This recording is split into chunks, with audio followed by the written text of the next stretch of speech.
Well, Robert, thank you very much. Robert, thank you very much indeed. And welcome, as he's already given you a welcome. And thank you for inviting me to say a few words. Actually, Joe Watkins, the president, is here, although he's ducked out of sight. He said he's not on duty, so I've said I'll say a few words. Can I just say I've had a look around the exhibition, and my first point is many, many congratulations to all of you. A tremendous amount of hard work. I think I would also like to say welcome to the profession, because it's the most exciting profession ever. I cannot say enough about it. You've decided to join the profession at an interesting time. The state of the economy is not brilliant, and if you look at the public sector, I think they're hemorrhaging landscape architects at this very moment. But just be patient. The moment will be over very shortly indeed. And what I'm saying to government at the moment is if you remove a landscape architect, you're becoming incompetent because of the European expression about competent authorities. And in fact, they will be ill-equipped to cope with the challenges of the future. I was with a man you probably have never heard of before about a week ago, a chap called Sir Colin Stansfield-Smith, and he was knighted for his contribution to architecture, particularly the architecture of schools. And he said to me, the day of the architect is over, the day of the landscape architect is nigh. Yeah. And he really, really meant it, and he's a passionate architect, but he absolutely believes that the landscape profession is very much the future. And so I would just add a couple of words, and they are slightly provocative perhaps, to what he's said. I actually do believe that the day of the multifunctional landscape is also nigh. And I think of all the professions around that can reconnect people with natural systems, we can do that, and we can do that very, very well indeed. The point that I would make is that I think we're really very much at a crossroads. If you think about it, we live in one of the most destructive regions in the world in terms of our consumption. We consume, what is it, 3 times the world resources if you projected our consumption over the rest of the world. 3 worlds would need to sustain the current population of 7 billion people. So that's very, very serious. The government have accepted that the supply of oil will not be able to keep up with demand beyond 2014.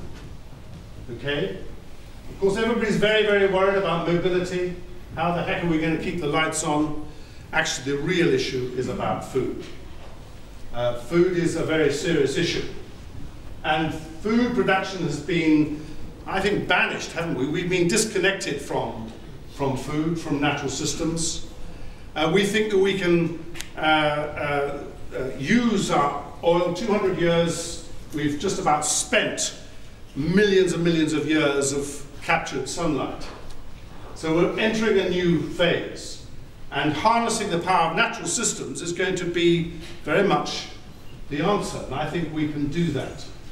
So if you look at the landscapes of the future, I see the landscapes of the future, all of them being very powerful sequestrators of carbon, being really powerful manipulators of climate, producing clean air, clean water, and good food, as well as supporting and being supported by vibrant ecosystems.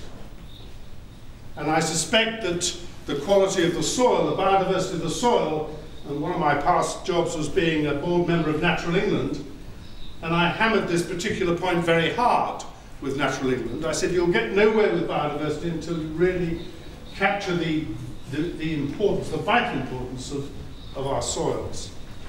So that multifunctional aspect of landscape we can do, and we can do, as I said, well. And the other point I'd make, just picking up one of the sort of jargons of today, of this particular government, is about the issues of localism. And I think that we are going to move away from being so mobile, so dependent on being highly mobile. And that is going to put a new focus on the place where you sleep, work, and have fun. The local landscape is going to become incredibly important, and every landscape is going to be a local landscape to someone. So I hope that you have the opportunity of getting out there and really meeting these sort of challenges. So without saying any more, all the very, very best of luck. You've chosen a most exciting profession to look at and to join, and you join it at a remarkable moment. And I think if I said anything, and I'm not going to offer advice, because I just admit to you now, I was given at this ceremony in 1972 when I qualified, that dates me, doesn't it? I was told, never work for government, ever, and never work for more than 2 years in your first 5 jobs.